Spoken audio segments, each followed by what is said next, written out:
Hello everyone, this side Saloni from संत कबीर विद्यापीठ। स्वागत है आपका हमारे ऑफिशियल यूट्यूब चैनल पर, जहां पर आप सभी विषयों की क्लासेस देखने को बहुत ही आसानी से पा जाते होंगे। और अगर हम अपने क्लास की बात करें तो हम चक्रवात के बारे में अध्ययन कर रहे थे और चक्रवात के हमने दो डिफरेंट उष्णकटिबंधीय चक्रवात और शीतोष्णकटिबंधीय चक्रवातों के विषय में भी अध्ययन किया हुआ है।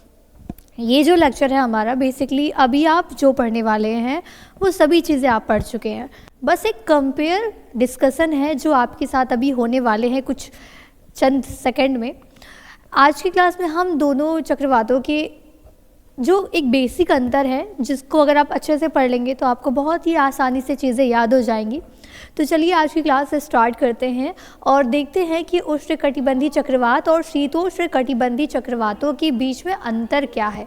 ठीक है, पहला अंतर अगर हम बात करें तो ये जो उष्णकटिबंधीय चक्रवात है वो 5 डिग्री अक्षांश से 30 डिग्री अक्षांश के मध्य में पाया जाता है। ठीक है, तो आप पहला जान चुके हैं कि ये जो उष्णकटिबंधीय चक्रवात है, ये जो उष्णकटिबंधीय चक्रवात है वो 5 डिग्री अक्षांश से 30 डिग्री अक्षांश तक पाया जाता है। उसी के कंपेयर में अगर हम बात करें शीतोष्णकटिबंधीय चक्रवात की, तो ये 35 डिग्री अक्षांश से 65 डिग्री अक्षांश तक पाया जाता है। कहाँ से कहाँ तक? 35 डिग्री अक्षांश से 65 डिग्री अक्षांश तक ये पाया जाता है शीतोष्णकटिबंधीय चक्रवात। उसी के क्रम में 15 डिग्री अक्षांश तक ये जो उष्णकटिबंधीय चक्रवात होते हैं वो सन्मार्गी पवनों के साथ पूर्व से पश्चिम की ओर चलते हैं। ठीक है, पूर्व से पश्चिम की ओर चलते हैं, पूर्व से पश्चिम की ओर चलते हैं। कहाँ तक? केवल 15 डिग्री अक्षांश तक। लेकिन उसके बाद क्या परिवर्तन होता है? 15 डिग्री से 30 डिग्री अक्षांश के बीच में इनकी जो स्थिति होती है, इनकी जो दिशा होती है वो अनिश्चित होती है। ठीक है, उनकी दिशा अनिश्चित होती है। लेकिन उसके बाद क्या होता है? उसके बाद ये होता है कि 30 डिग्री अक्षांश तक जैसे ये पहुंचते हैं, उसी बीच में 15 से 30 डिग्री अक्षांश के मध्य में इनकी स्थिति ऐसी होती है कि ये पछुआ के साथ मिल करके पूर्व की दिशा में चलना प्रारंभ कर देते हैं। पछुआ से चलते हुए पछुआ के साथ मिल करके पूर्व की दिशा में चलना प्रारंभ कर देते हैं। उसी के क्रम में अगर हम देखें शीतोष्णकटिबंधीय चक्रवातों की दिशा के बारे में, तो ये निरंतर पछुआ पवनों के प्रभाव में आकार इनकी जो होती है वो पश्चिम से पूर्व की ओर हमेशा ये बहते रहते हैं। ठीक है, कौन से? शीतोष्णकटिबंधीय चक्रवात हमेशा पछुआ पवनों के साथ उनके ही साथ पूर्व की दिशा में चलते रहते हैं। ठीक है, तो अभी जो दो अंतर मैंने आपको समझाए वो सभी को आप बहुत ही आसानी से समझ चुके हैं। चलिए आगे बढ़ते हैं। जो इनका व्यास होता है, उष्णकटिबंधीय चक्रवातों का जो व्यास होता है वो मान्यता ऐसी है कि 150 से 700 किलोमीटर तक होता है।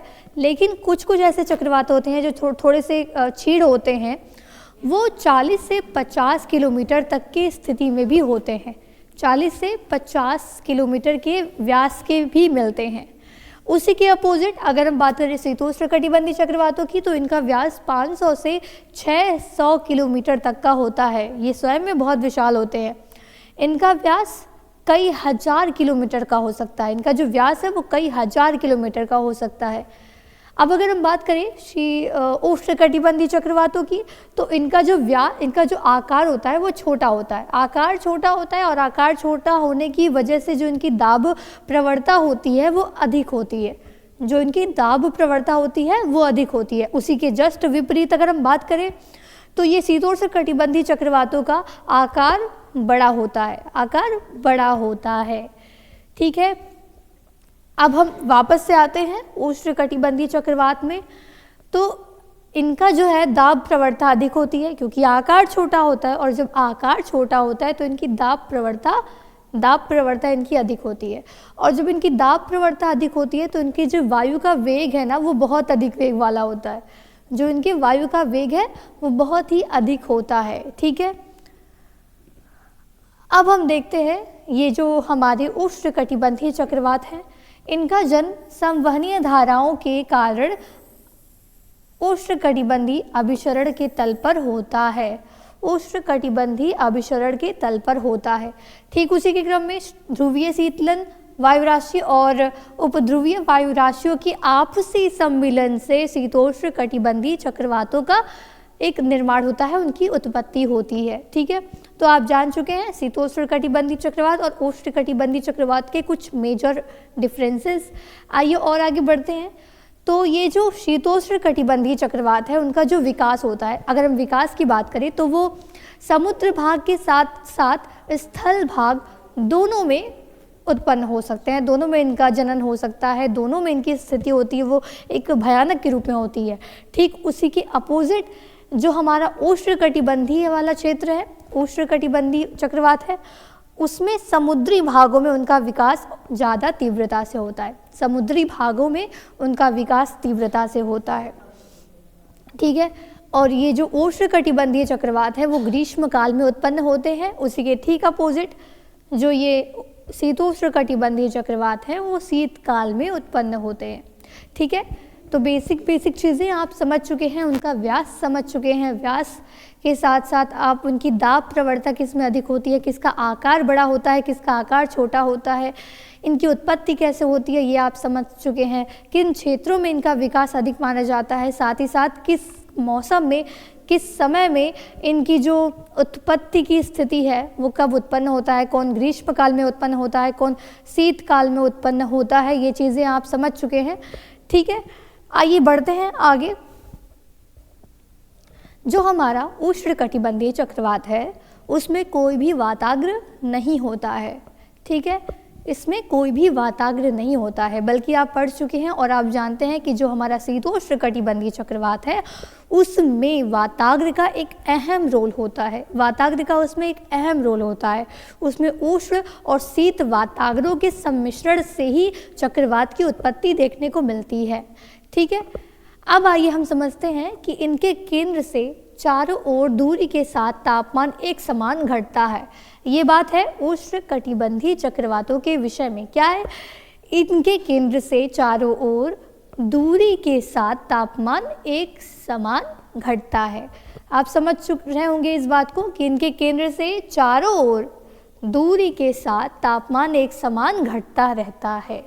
ठीक है, घटता रहता है।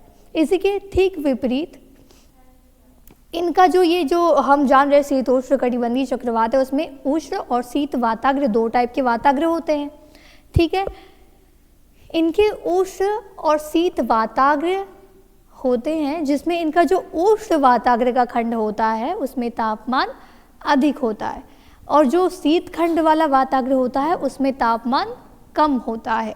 ठीक है, उसमें तापमान कम होता है। इसी के ठीक अपोजिट आप ये जान रहे हैं कि उष्णकटिबंधीय चक्रवातों में जो तापमान होता है वो केंद्र के चारों ओर एक समान घटता रहता है, बल्कि ये जो शीतोष्णकटिबंधीय चक्रवात है उसका जो उष्ण वाला भाग होता है उसका तापमान अधिक होता है और शीत खंड वाला जो एरिया होता है उसमें तापमान कम होता है।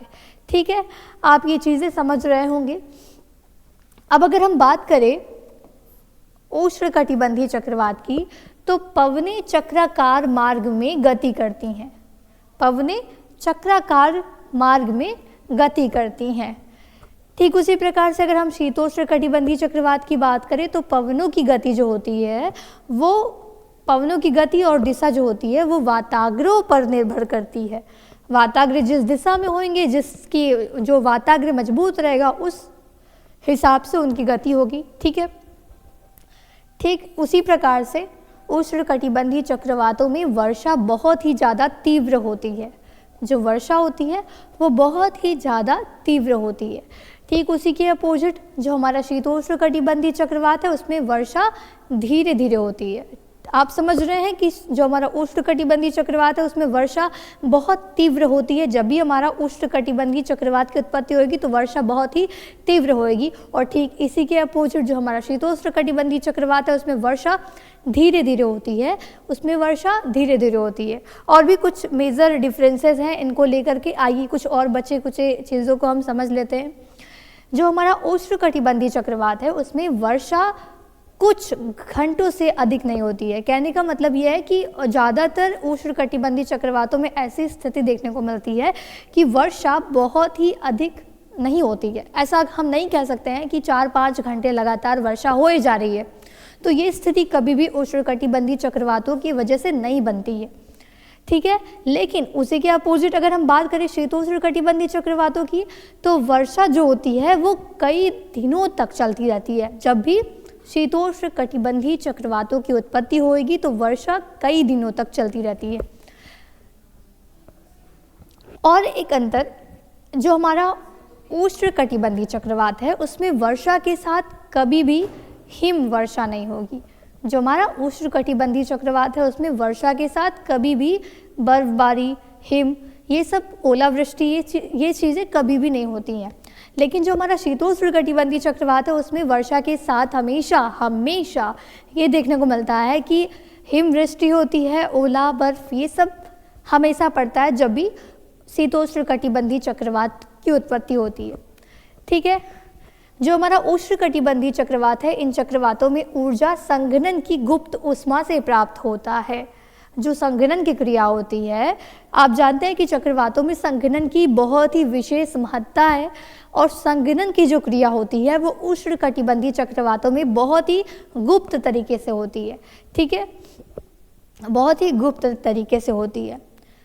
जो हमारा उष्णकटिबंधीय चक्रवात है इसमें वर्षा और वायु तेज गति से आती हैं, जिस कारण विनाशकारी, बहुत ज़्यादा ये चक्रवात विनाशकारी होता है, क्योंकि इसमें वर्षा और वायु बहुत ही तीव्र गति से आती हैं और इसी वजह से ये बहुत ही विनाशकारी होती हैं। ठीक इसी के विपरीत जो हमारा शीतोष्णकटिबंधीय चक्रवात है उसमें वर्षा और वायु दोनों बहुत मंद गति से होते हैं, ठीक है, बहुत ही मंद गति से होते हैं। और जो इन चक्रवातों का केंद्र होता है, शीतोष्णकटिबंधीय चक्रवातों का जो केंद्र होता है उसमें वर्षा और पवन रुकते नहीं है ज़्यादा समय तक, इसी वजह से वहाँ का जो केंद्र होता है वो बहुत शांत भी माना जाता है, ठीक है।